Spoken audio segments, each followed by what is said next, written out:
Okay, Assalamualaikum warahmatullahi wabarakatuh and a very good morning.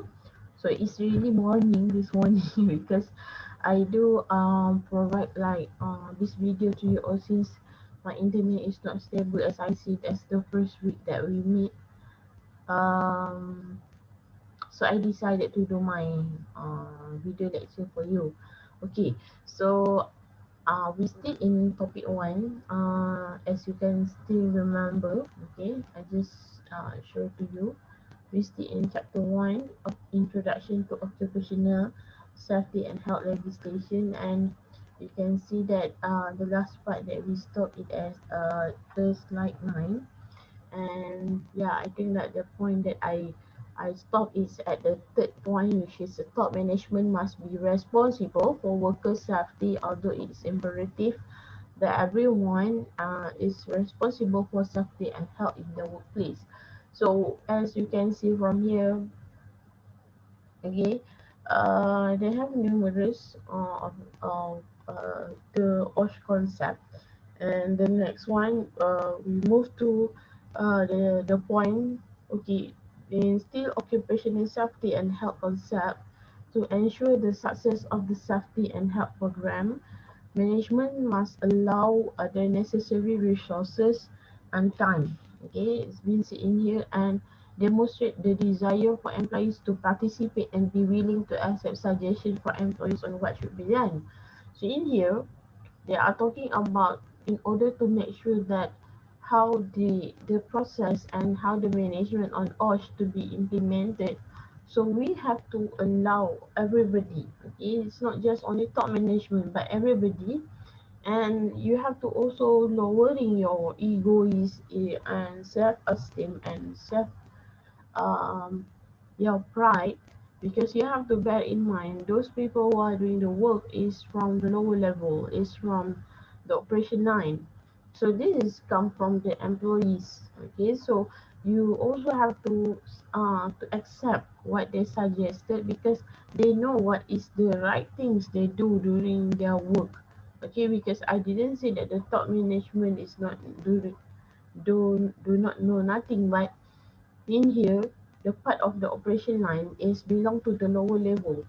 So that's why they have to make sure that every single, okay, they have to obey, okay, and try to actually encouraging the participation come from the employees. Kita menggalakkan perlibatan pekerja yang di bawahan tu, sebab mereka ni orang yang buat kerja tersebut secara direct, okay. And the next one, every organization should provide the best available knowledge and methods for the safety and health practices in the workplace. So every organization, so we need, it's just uh it a compulsory, okay, because we're talking about to provide the best knowledge in and methods, because to implement safety and health practice, it's not just about the knowledge, okay, it's all about the practice itself, how you implemented it. And then we having the OSH legislation now. So this is the part whereby we introduce, okay, into okay, what is OSH? Apakah perundangan yang berkaitan dengan safety and health? Apa yang berkaitan dengan keselamatan dan kesihatan? Okay, so OSH, or known as the Occupational Safety and Health Act, okay, 1994, was legislated on 25 February 1994, alright, and enacted by Duli Yang Maha Mulia Seri Paduka Baginda Yang di-Pertuan Agong with the advice and consent of Dewan Negara and Dewan Rakyat in the Assembly of Parliament. So this is something like gazetted, okay, by our Agong, okay. And as you know, Agong is our leaders of the countries. Okay, even though we have the Prime Minister, but everything regarding the act, they must be gazetted by our king, okay, and then of course with the consent of Dewan Negara and Dewan Rakyat through their parliament. So the act, also known as the Act 514, is a guideline used by the both public and private companies in preparing and promoting safety and health policies in the workplace. So by doing this, okay, we do not know, okay, that the reason, okay, there must be something, okay, to ensure that everybody follow it, okay, or must be obey to the rules, okay. So that's why if we're talking about OSH, people mentioning about OSHA 1994, and also they said also known this one, okay, 514, but this one is quite like me, this is quite new, okay, but because during my study I will more familiar on OSHA 1994, okay.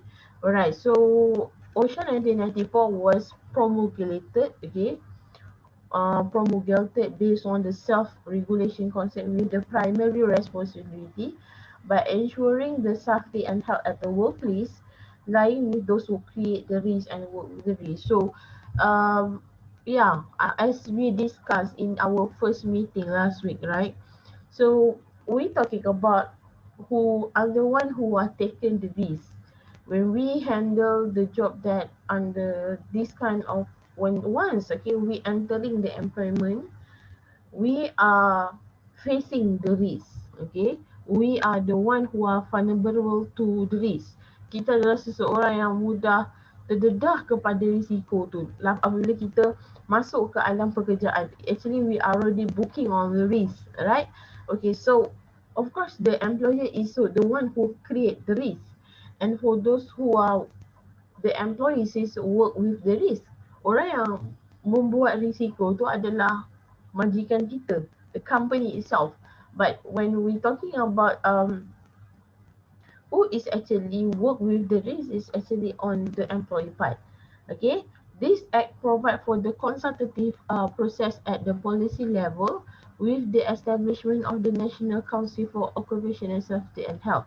So they say in here, this act is more on the consultative process, which is um, we do the discussion from time to time, and I believe that there must be a lot of amendment. Dia akan ada banyak perubahan daripada semasa ke semasa, because the time is different and changing, right? Masa tu akan ada perubahan dan juga uh, ada perbezaan implementasi dia. Jadi mungkin zaman dulu dia punya kind of the machinery how to handle is different, and now with the technology we also have a different. So the act will be indirectly will be changing according to this how to say, the new trending nowadays. Macam mana ia boleh berubah tu dia bersandarkan kepada kita panggil how it look like lah. Jadi macam manalah teknologi tu seiring. Okay. So dia kata akan ada consultative process tu at the policy level. Of course yang pembuat penggubal undang-undang ni akan sentiasa untuk memastikan bahawa ada council. Ada council ni macam badan lah untuk OSH ni. OSH ni di bawah Kementerian Sumber Manusia untuk semua maklum. Alright. So there are 7 regulation under OSHA 1994 enforced by Department of Occupational Safety and Health Malaysia is DOSH.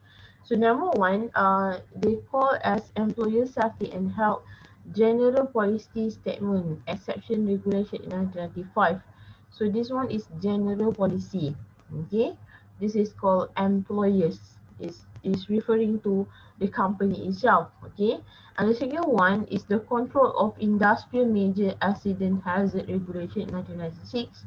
So as you know, when we are working with these industries, okay, manufacturing, what else, construction. So probability to get accidents and also injuries is quite high. The risk is there. The creator of the risk is the company, right? The employer. So that's why they have some of industrial major accident hazard regulation here. This 1996 is being endorsed. And then number 3, classification, packaging and labeling of the hazardous chemical regulation 1997. So this is involving somehow certain company is using some resources, okay, in order to make some product. They use some chemical. So this is some rules on that. Okay. And number 4 is Safety and Health Committee Regulation 1996. So meaning to say there must be rules in order to actually develop. Can I say develop to form Safety and Health Committee in the company. Dia kena ada. Kena wajib ada sebenarnya setiap company wajib ada komiti bawah safety and health ni. And safety and health officer regulation, di undang-undang berkenaan mesti wajib ada pegawai yang bertugas. Sebab tu saya kata the chances that you will get into this kind of industry is quite high. Kan awak diploma pengurusan risiko, kata you sambung further your study and also still in the risk, right? Risk management. I believe the potential you to get into this kind of industry is very high. Chances is very high. Use and the standard of exposure of chemical hazardous to health regulation is that one is under 2000, and notification of accident dangerous occurrence, occupational poisoning and occupational disease regulation 2004. So this is regarding some of act, if you see occupational poisoning, some yeah, it's involving like even like chemical, right? That some toxic and also poisoning. So you are facing and handling those things. So how is the regulation have to be obeyed? Okay, all right. So we're moving on to the importance. Okay, why we need to do and practice, okay, safety at the workplace. Okay, they say in here human loss and suffering to any injuries is immeasurable. Kan kalau kita kata hari-hari kita dengar pasal COVID-19 punya, kita kata victim, right, is uncalculated now. Walaupun statistik dah cakap up to 13,000 since yesterday. So yeah, even like this pandemic also feel heartbreaking to us, right? So how is comparable to these injuries during your practices and performing your task? So kita tak boleh nak bayangkan setiap kali bila seseorang tu dia melakukan kerja dia, dia berdepan dengan maut dan risiko kecederaan. Jadi kita tak tertanggung rasanya kehilangan nyawa tu kan. They also not expected to us to be have injuries and fatality at that point. Dia pun tak minta, but yeah. So why the reason we need to practice safety? A safe and healthy working environment can help avoid any serious accidents which will cause injury, disability, illness, or deaths at the workplace. So of course we can avoid. Okay, of course we can't say that we never get the serious accident, but we try to avoid. Kita cuba untuk mengelak. So prevention is better than cure kan. Kita rasa merawat apa tu, kita menghindari itu lebih baik daripada merawat, betul lah, because it's involving cost already when we start to cure. And then safety and help prevent people from being harmed at the work by controlling the risk and providing a satisfactory working environment.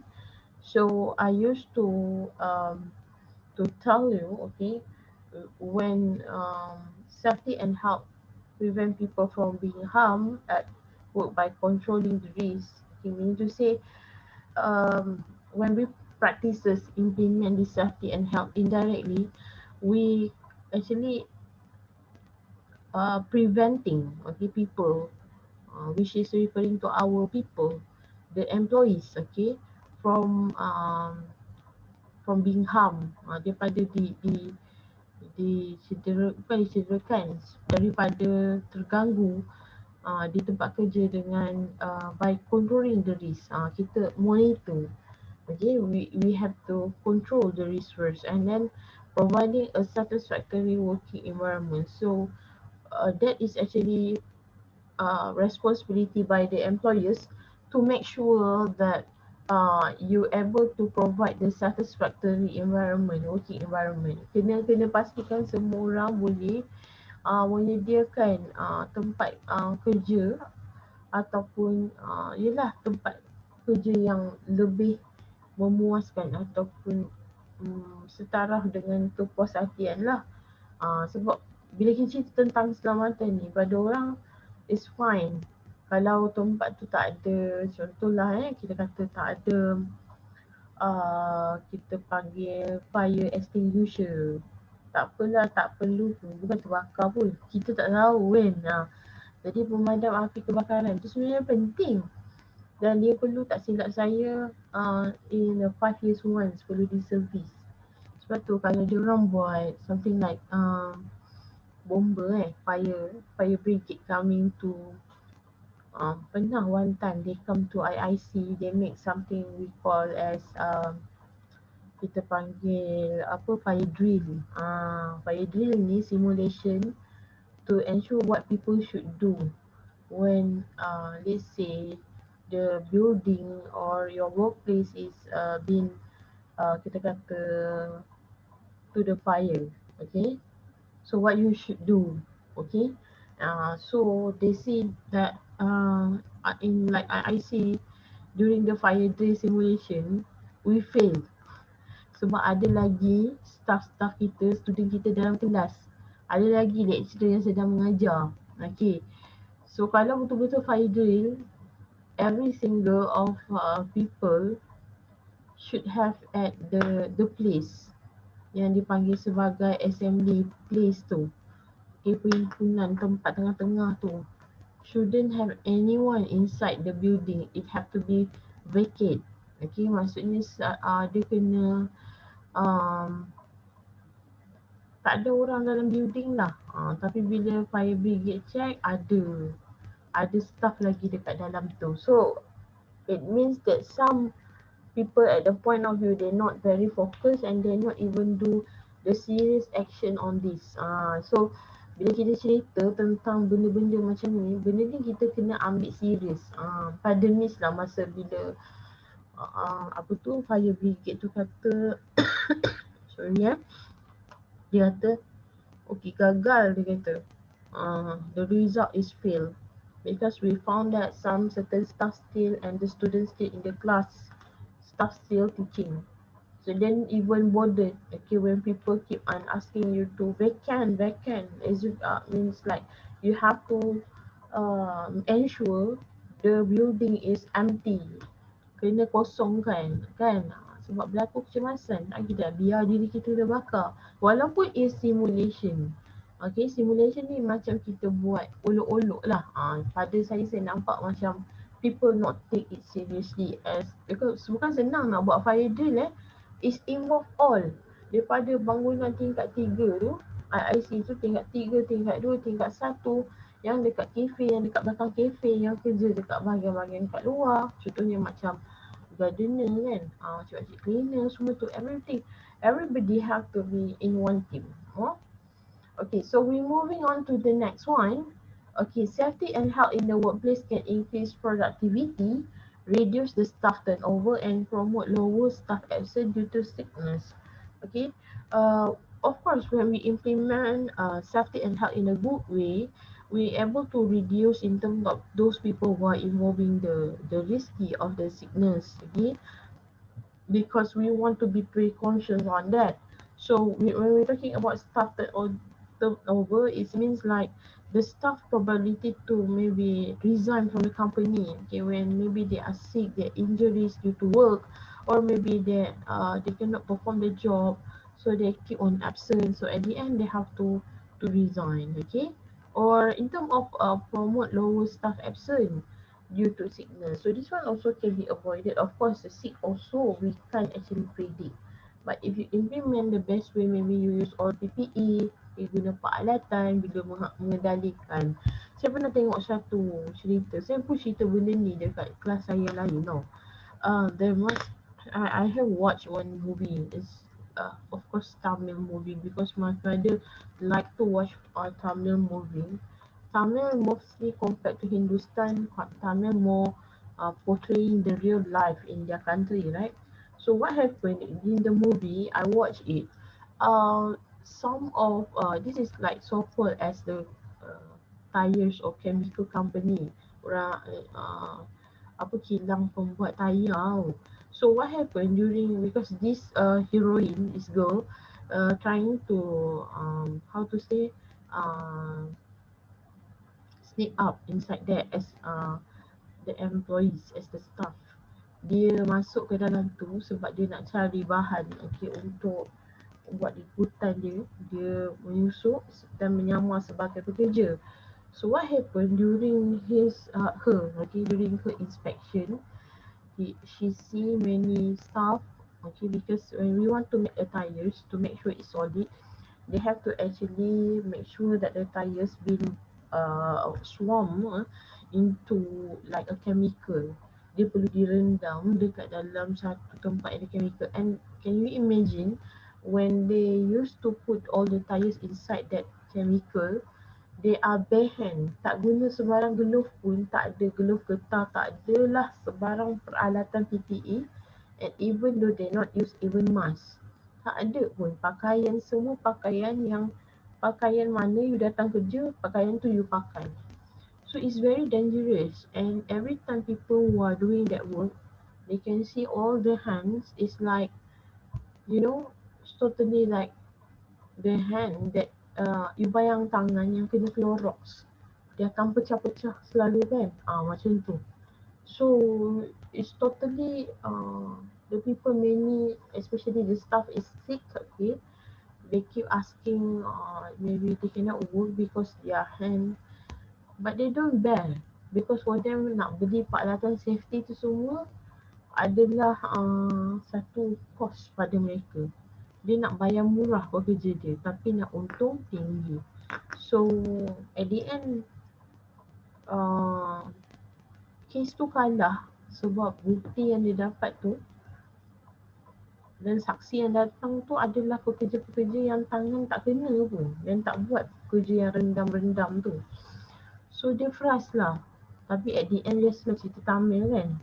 At the end, how they can get a record that one, and then they bring the real witness to the court. Orang yang betul-betul lah yang menjadi mangsa tu, dia tunjukkan tangan dia lepuh semualah.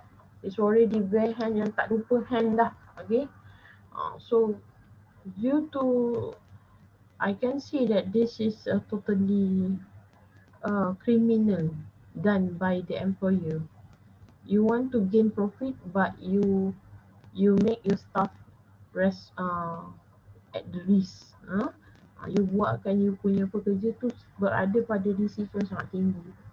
So it can lead to the significant cost saving as well as a good accident record.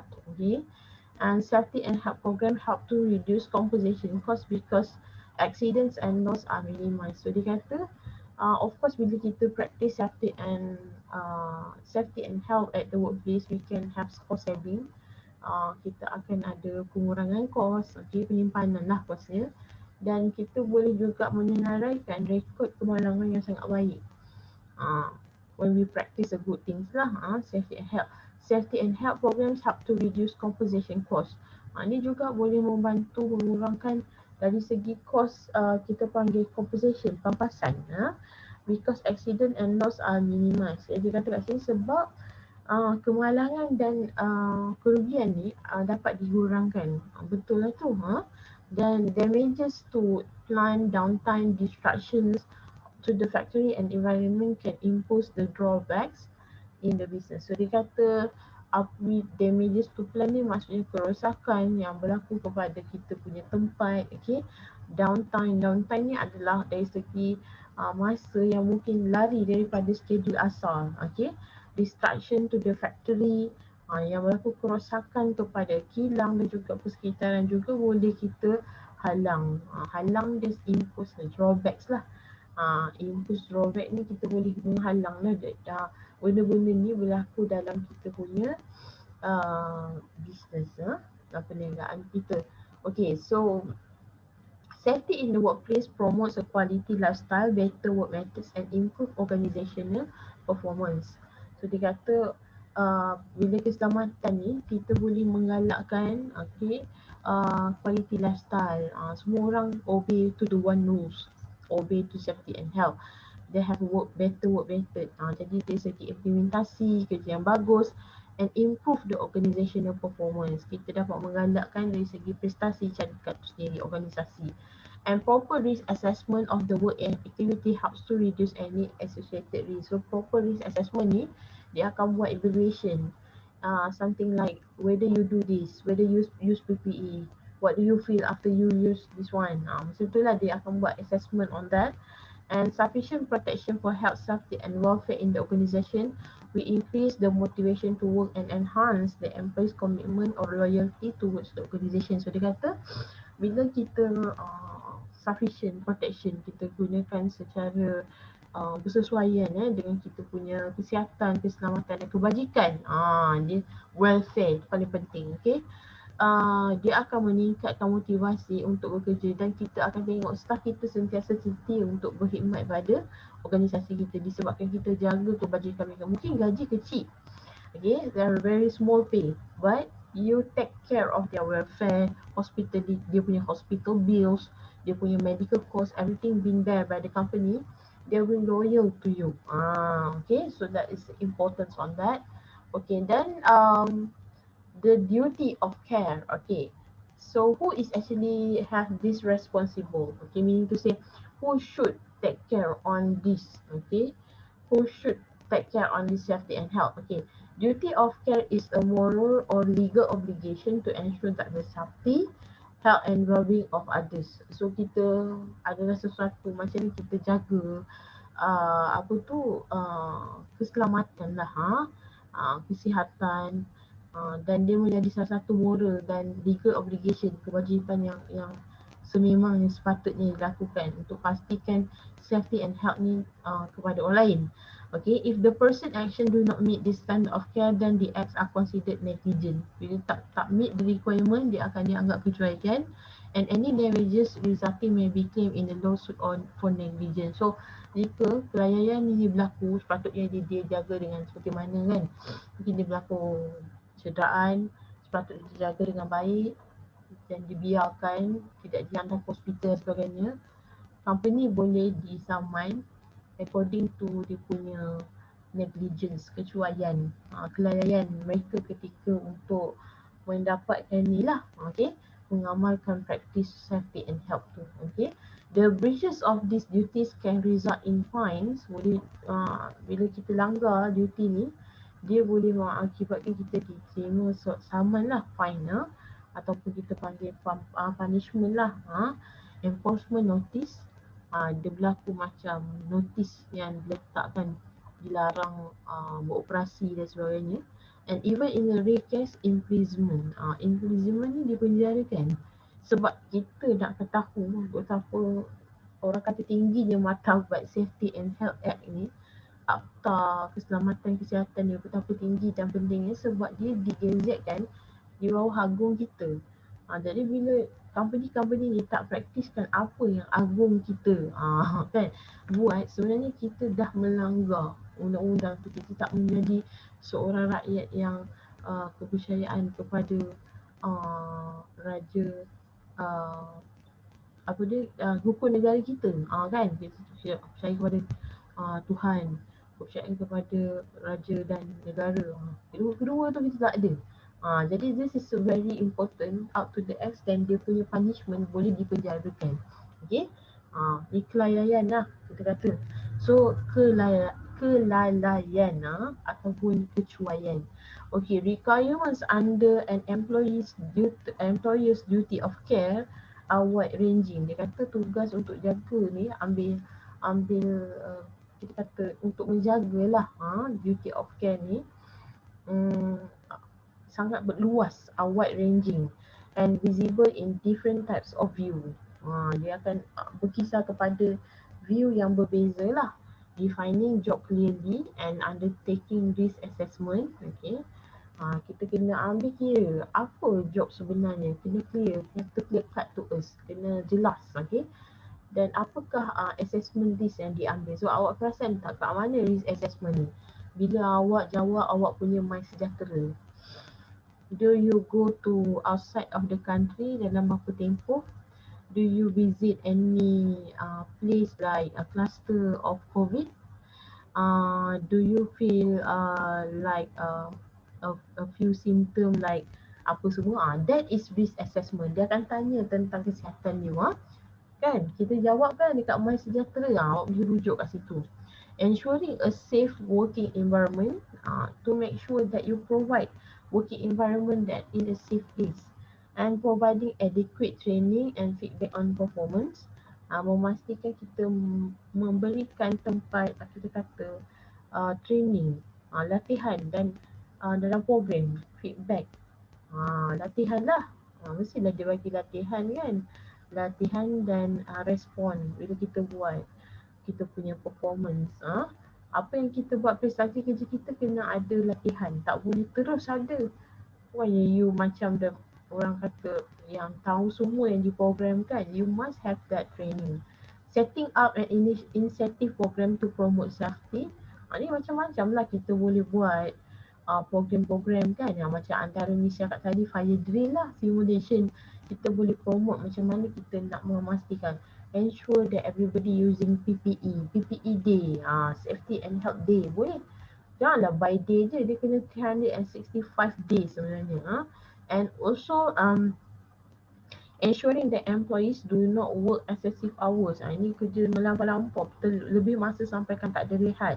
So mereka jadi work burn out, and then at last they goes to injuries and fatality. Nanti Miss cerita apa yang berlaku pada Miss pernah pergi ada satu kita kata North Port, dia ada North Port dengan West Port. Ni kita kata macam kawasan-kawasan port lah. Port ni apa? Pelabuhan kan, dekat Kelang area. Nanti Miss cerita pasal tu. Ensuring that the employees do not work excessive hours, which may lead to inadequate period of rest and recuperation. Dia kata yang boleh menyebabkan kita berkurangan waktu rehat kita, dan akan menyebabkan berlakunya beberapa kesan recuperation ni lah kepada staff tu. Okay, so I think that I move to the last lah. Okay, slide 20 ya. Providing enough areas for rest and relaxation, wajib kena ada. Kalau kita kat IIC tu, kalau sick kita panggil sick bay lah, tu wajib ada. Kalau untuk staff kita adalah a very small room tu untuk kita have like, kalau kita penat ke kan mengajar, adalah sementara. Protecting employees from harassment or bullying from the colleagues and third parties, kita kena protect. Walaupun kita kata safety and health, bullying tu adalah membuli, kes bully ni adalah salah satu juga dalam termaktub safety and health. Dia tidak selesa bekerja because dia punya seniors atau dia punya colleagues is keep harassing them. Minta duit, tumbuk lah, ambil makanan lah. Dia boleh macam-macam jadilah bentuk bully ni. Suruh buat kerja lah because menganggap dia senior, so dia kena buat kerja senior. Okay, protecting employees from discrimination, banyak according to gender, according to race, according to religion. Ni banyaklah berlaku kalau kita tengok dekat Malaysia. Mungkinlah paling obvious pun maybe races, tetapi kalau dekat negara lain up to religion. Dia boleh jadi macam Islam, apa kita kata Islamic phobia kan. Dia orang tak boleh dengar orang Islam Muslim kita pakai hijab ataupun guy kan. Dia orang dengar nama Muhammad ke, dia keep discriminate you. Okay, providing communication channels for employees to raise concern. So kita kena ada satu saluran yang legal, yang mana orang bawahan ataupun staff, they have the place to voice out their point of view ataupun dia punya suggestion on work.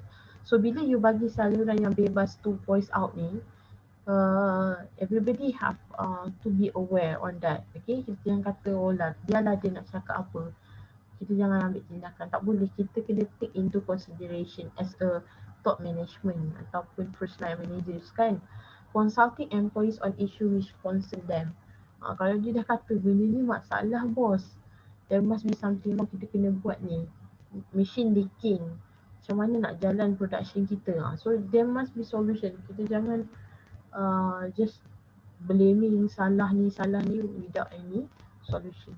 Okay, thank you for now, students. I'll try my best to do another more video to make sure that you can get the info. And yeah, thank you for now. Please take care and stay safe. Bye bye. Assalamualaikum.